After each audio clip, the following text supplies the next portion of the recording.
April 7th this year will mark the 5th anniversary of Green Shirt Day. One of the new things about Green Shirt Day this year is a 5-year new design for the shirt.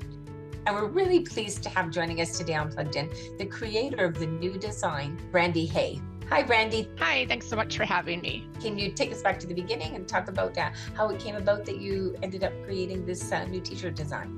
Absolutely.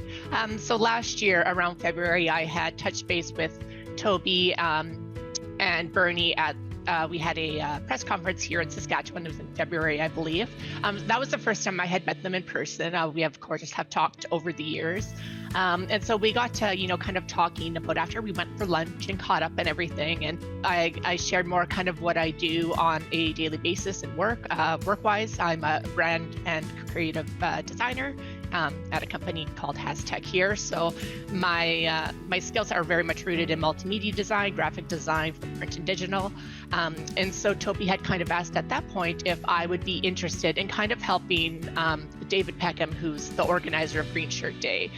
It's all volunteer run. So at that time, it's like, okay, so like website stuff and graphics. If we need help with this, would you be able to help out? And I said, absolutely. What happens with most creative types is as soon as there's an opportunity for kind of anything to go like aha moment, especially if you're in branding, marketing, that's what I live and breathe every day. I can't even turn it off. I started that kind of got inputted into my brain, mixed with all the stories that Logan's parents shared. They're always quick to acknowledge that, Logan was just one of the stars kind of on that bus. So that's kind of where the idea developed. So it was probably about in the fall of 2022. I had this design pretty much all in my head. I just had to lay it out on the computer. And so I knew that I had wanted to incorporate, and I do have the design with me here. This was my test print once we had it all finished. So here's the design. And of course, there's a yellow star, and there's a star for every person that was on the bus. And so that's really the key element, was how can I honor all of the people on the bus, and that was done with the stars. And then of course the background with the triangle, that's for the Pittsburgh Penguins, Logan's love for Sidney Crosby, so we tied that in there. And then of course the hockey sticks. Every year people are putting out sticks on their front porch.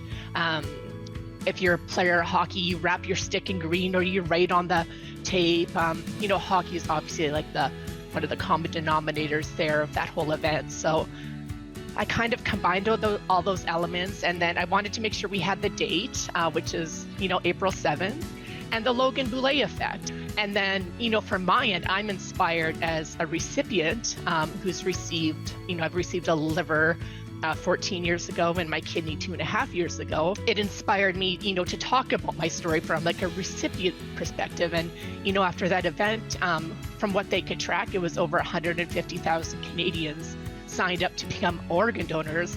And when you've been on that list, for me twice now, that is just, it's remarkable to hear, especially when you know how many people have not signed up. So it was really just this beautiful thing. So we always talk about the Logan Boulet Effect, and it has so much more meaning than just oh, he was an organ donor, I'm an organ donor. It's just inspired so many people to, really rally around this cause.